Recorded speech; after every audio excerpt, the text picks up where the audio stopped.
Hello there, World of Tankers. Welcome to the channel. I'm, of course, your host, droodlesblitz, and in today's video, we are going to be talking about the T92E1, the Tier 9 American light tank in World of Tanks Blitz. Now, this is a vehicle that I've suggested many times to grind down. If any of you haven't gone down the American light line, this is possibly one of the best lines you can go for. And the reason for that being is, first of all, even stock, the tank's pretty dang good. The penetration, as you can see on the standard, is very nice. 231, and even though the premium on the heat isn't fantastic, 300 millimeters is still pretty dang good. The DPM is not half bad either at 2600. Overall, the stock gun on this vehicle in certain aspects is probably better than the Top Gun, but there is one big thing about the Top Gun, and that is alpha. Everybody loves being the alpha male, especially when you've got that huge 560 damage per shot. It's one of the reasons why I love the T92E1, and even before the T92, the T49's a great grind, the M41 Bulldog's a great grind.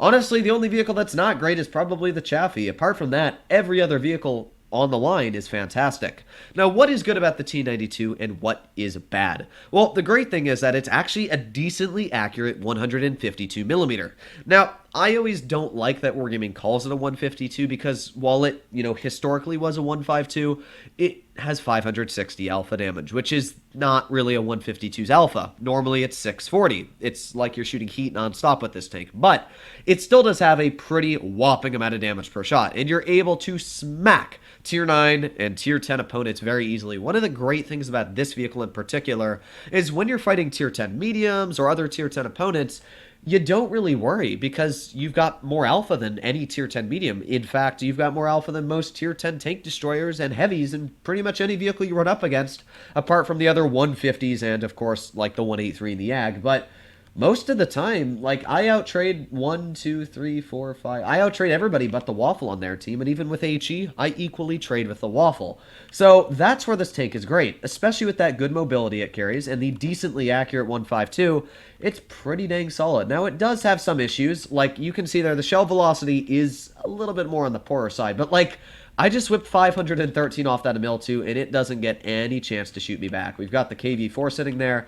I'm just going to wait until I'm undetected. I should be about undetected now, so we're just going to put on that adrenaline here and fire. Ooh, baby, there you go. Another nice tap of 555. And that's just what this tank's able to do. Even though the DPM's not great, you don't always need DPM to do well. And this is a perfect example of that, where I'm just absolutely smashing through enemy armor. We've got that KV4 here once again.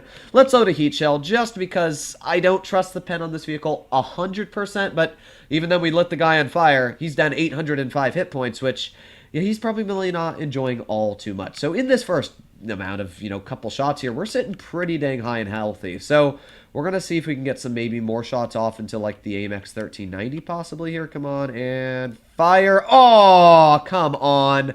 I let it just a little bit too much. I thought he was going to be going a little faster, but I guess I was off there.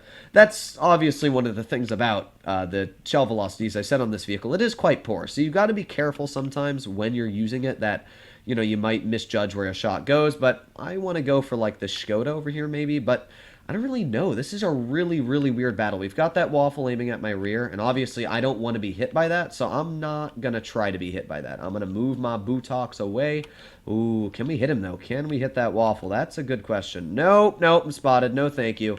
We're going to drive on up here. I know that the ML2's over here, and we've also got vehicles like the Tiger 2. Come on, aim and fire! Ooh, baby, that's a nice tap of 508 into the side of him. We're sitting just now at 2,000 damage, and again, I'm going to plop on my adrenaline. I should not be detected by the enemy ML2. This thing's very low down, which means that you're able to sneak around, and maybe we'll get a nice HE into the side of him, or, nah, we'll probably not get an HE, but either way, that's 520 hit points. We just ripped off that guy. And now I'm reloading. And that's just what makes this tank so good. You can see it. It's just a fantastic Tier 9 light. And this Emil is going to pop right on the side of him here. Oh, the Emil missed. That's kind of sad. But, well, hopefully the Emil will get the second shell out. And there you go. I'll finish off the Emil too. That's it. We're sitting at just about, what, 3,000 damage now? 2994. And we're just going to continue to rack out the damage. Now, you'll notice I decided not to fight the Skoda. And the reason for that being is because this tank has terrible DPM. It's quite awful on the values. And what that means is, obviously, when you're fighting other vehicles that have more DPM than you, especially a vehicle like that Skoda, you got to be very careful because it's usually just going to outtrade you. And, I might deal 500 to it, but it's going to hit me back a lot harder. Now, this AMX here, this guy's probably not going to enjoy me. Oh, wow. I'm actually... I might shoot at that waffle. I wonder if it's possible. Can we sneak a shot into him? Come on. Fire! Oh, yeah. That's what I'm talking about. I'm sorry, Emil, but I'm a damaged person. I want to get that damage, but it's fine because... Why are you saying help? You've got, like, full health, dude. Okay, there you go. A little bit of a ram. Bring you down to 6 health, and maybe we'll just give him a little bit more of a love tap. There you have it. That was the T92E1 for the first game. That was a really, really easy game to show why I suggest for everybody to grind down this line. It's 4,629 damage there. A first class, and it was easy. Like, you watched me literally just stroll along, penetrated, what, every single shell I fired? All, it's on statistics. Yes, all 9 shells I fired, penetrated, and even without the fire on that KV-4, I still would have dealt over 4,000 damage that battle. All you have to do is know where to position this tank, and you will always do a pretty dang solid job. Now, it is a little bit more tricky against tier 10s, especially in a battle like this against TVP 50s, Object 704s. Man, that team is really weirdly stacked against me. It's tricky because, you know, vehicles like the Leopard 1, they've got really good DPM. So if you're stuck out in the open for too long, or, you know, a vehicle like the 100's aiming at you, it's going to hurt, especially because you're in a light tank. It's very easy to penetrate HE on the lower plate, the sides, or the rear of this vehicle, which...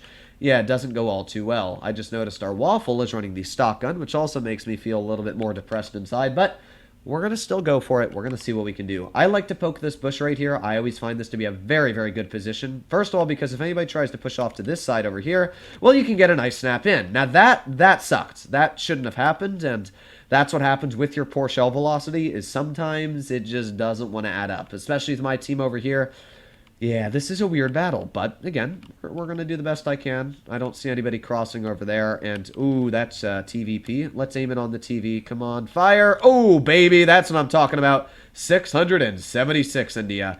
And again, that's where alpha is key. The ability to just slap that shell into the enemy tank gave me a pretty good feeling there. Now, obviously, at the same time, I'm kind of screwed here because we got vehicles like the 100 off to the side. We've got the Jagdpanzer over here.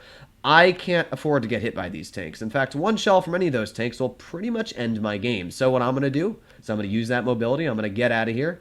And maybe we'll get some nice shells out. Hopefully that Yag's going to get shot by our Yag. I'm hoping, maybe. Wow, that E100 on their team, though, just got literally deleted. To be fair, kind of expected that. He sat alone, let the entire... yeah, that's just sad. And that's one of the things I always find unfortunate for me, is when an enemy team doesn't really know where to position their tanks, but yet they still get a nice shot on you. That kind of sucks sometimes. I'm going to be looking down this alleyway right here, though. This is where I'm expecting the TVP and the Leopard to pop up, but I don't know. You never know where they're actually going to pop up. There you go, see? You never know. I expected the TVP to go there, but maybe not. Okay, so I'm going to pop over here. Maybe we'll get a nice shell out. Let's see. Beep-a-deep-a-deep. And we are over here now, so maybe I can get a nice shell into the Jagdpanzer. I don't know. This is a really, really weird game, and this is what happens sometimes in Blitz, is really weird games like this happen every now and then. So we've got the 268 over here. And of course, the moment I decide to go to this side of the map, the 268 also decides he wants to play with me. But looks like this guy is not the biggest of brains, so I got a pretty nice shot right into him there. We've also got the Leopard, though, now looking like he wants a piece of me, coming up behind. I don't want to get hit by the Leopard. That's obviously pretty evident, but at the same time, my Jagdpanzer's over here, so I'm hoping that the Jag does a decent job helping me. Let's pray. Come on, Jag. Come on, get a shell into him. Come on. Come on. Oh, why'd you shoot heat? Why do you suck so bad? Oh, gee. Oh, gee. Well, we're probably going to die at this point. Oh, but the Leopard's not big brain, and the Leopard's going to let me survive. Ha, ha, ha. Okay, reload, and yeet, you're dead. So there you have it. Even though the second game wasn't as good on damage, and you could see clearly here that there wasn't really much opportunity for me to get out damage. It was just a really poor game overall because there's really nothing I could have done. Maybe I could have stayed somewhere else, but overall, I spotted for the team. I did pretty good assistance damage, I think. Yeah, we got about 570, so I'll take it.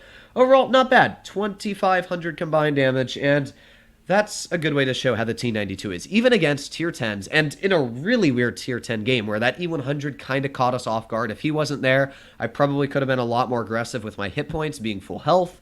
So it's a great tank, and I love it. You know, I've played the tank pretty much 4 times, 2 before I recorded today's video. Even with these 2 games, the one before was 2,900, and the one that I lost was 3,200. It's a great vehicle overall, and if you know how to play them well, you can do very well in them. Hopefully, all of you enjoyed today's video. If you want to see more like it, please consider smashing that subscribe button down below. But other than that, please stick around in the future, I guess. But as I said, I would suggest for a lot of people to go down this line. This is by far one of the best lines you can go down. The tier 9's great, the tier 8's great, the 7's great, the 10's great, everything's great. I would highly suggest to grind this line. But other than that, hopefully all of you are doing well out there. Stay happy, stay healthy, and I'll be seeing you in the next one. Bye-bye.